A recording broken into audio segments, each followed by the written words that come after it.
Hello everyone, welcome to the. In this video, I'll be discussing electromechanical relay, and I'm going to discuss the construction and operating principles of electromechanical relay. Before starting the session, I would like to classify the details of relay.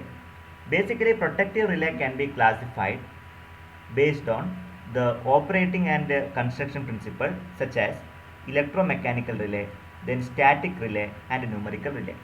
In this session, I will be mainly focusing on electromechanical relay. You know that electromagnetic relay, then thermal relay are the major classification of electromechanical relay. So we can say that electromechanical relay can be broadly classified into electromagnetic relay and thermal relay. Electromagnetic relay can be subdivided into attracted armature type relay and another one is known as induction type relay. Now I am going to focus on the different type of attracted armature type relay in this video. So thermal relay and induction type relay will be discussed thereafter. So this is regarding the classification of electromechanical relay. Let me ask one question. What do you mean by electromechanical relay? So we already discussed the classification, but we need to understand that what do you mean by electromechanical relay? Electromechanical relay operate by mechanical force generated on the moving part to electromagnetic or electrothermic forces created by input quantity. Input quantity will be of course current, operating current. So operating current will be directly proportional to the mechanical force. Thereby the tripping circuit will be activated. If any fault is occurred, obviously the current will be varied. More current, fault means more current.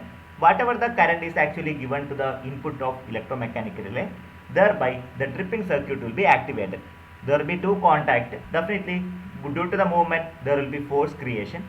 That force will be directly depending on whatever the input you have given. So that is a simple working of electromechanical relay. And the mechanical force results the physical movement of moving part, which energizes the relay coil and thereby it gives the signal to the circuit breaker to separate moving contact from the fixed contact. All are connected. You are providing the input, thereby the physical movement of moving part will be taken place. Then relay coil will be energized. Relay coil will send the signal to the circuit breaker to operate.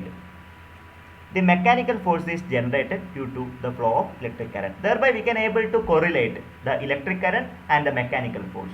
So such type of conventional relay is known as electromechanical relay. It is quite popular and it is already a conventional type of relay. Okay. So first generation relay, we can call it as a first generation type relay. Afterwards static relay and numeric relay has been developed. It's a basic form. We can call it as a primary. This is regarding electromechanical relay.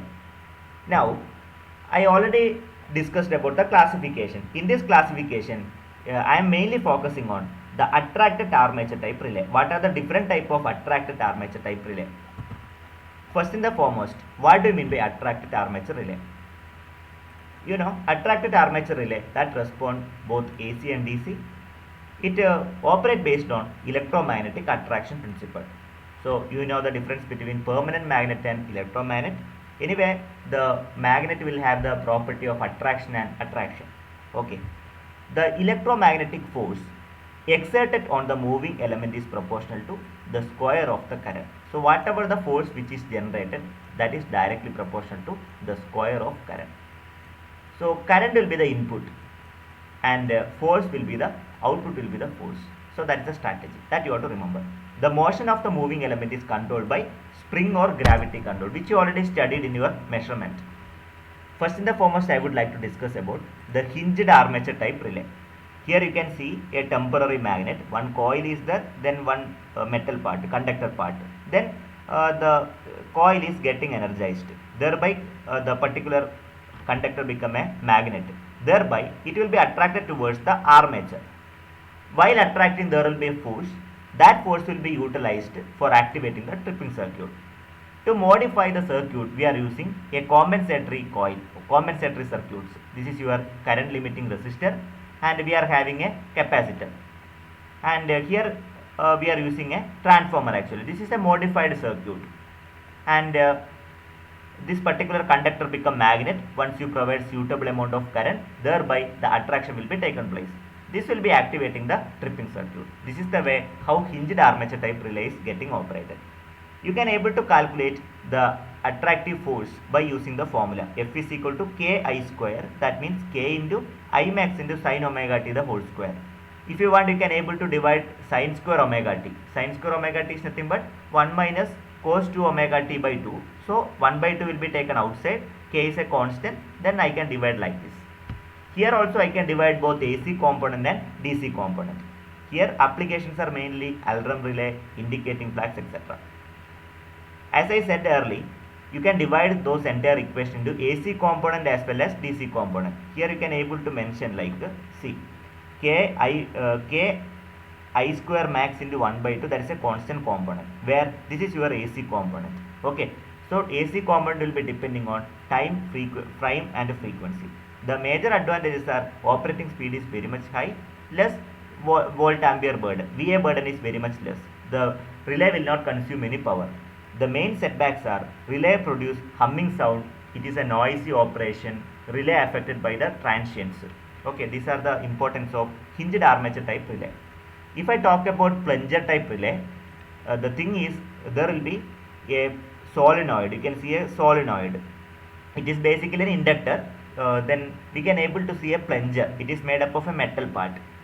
Once the solenoid is activated, the plunger goes up and down. With respect to the movement of plunger, the thing is the contact will be activated. The movement of plunger is controlled by spring. It's basically a spring control technique. The main drawback is it draws more current and more VA rating. Okay. Regarding the balanced beam type relay, the speciality is when the operating torque greater than restraining torque, the relay will be activated. Here we can say there is an operating current and a restraining current. So once the operating torque exceeded the restraining torque, obviously the armature is going to activate. So this armature will be attracted to the contact. This is directly connected to the contact, thereby contact will be activated. Okay, so this is the way how the balanced beam type relay works. If I talk about moving coil type relay it can be able to operate for AC and DC current, but the rectification is needed if you want to operate with the AC. Suppose AC has to be converted into DC by using a signal level based rectifier, then most sensitivity type electromagnetic relay, that is another specialty. And also the VA burden is very less. There are two types, rotary moving coil and auxiliary moving coil type. When it comes to the moving coil type, we can able to see there is a coil.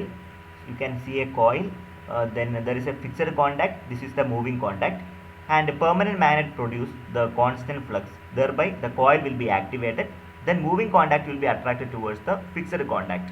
So this is a working principle of rotary moving coil type relay, and it obeys inverse operating time current characteristics. That is another specialty. Okay, that you have to remember.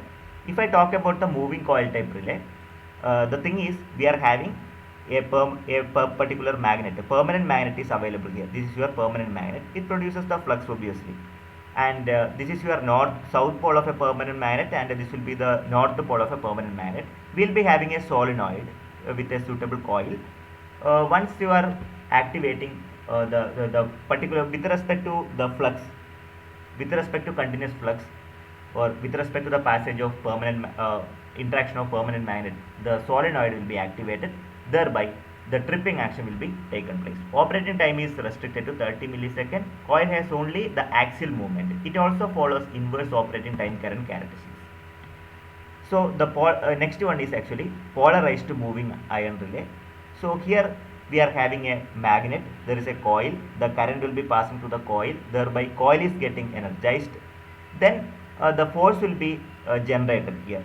Okay, then current carrying coil which is placed in a magnetic field, definitely it experiences a force. So the force, that the movement will be controlled by that particular spring, thereby trip circuit will be activated. Okay, so current carrying conductor is placed in a magnetic field, it experiences a force. Next one is retype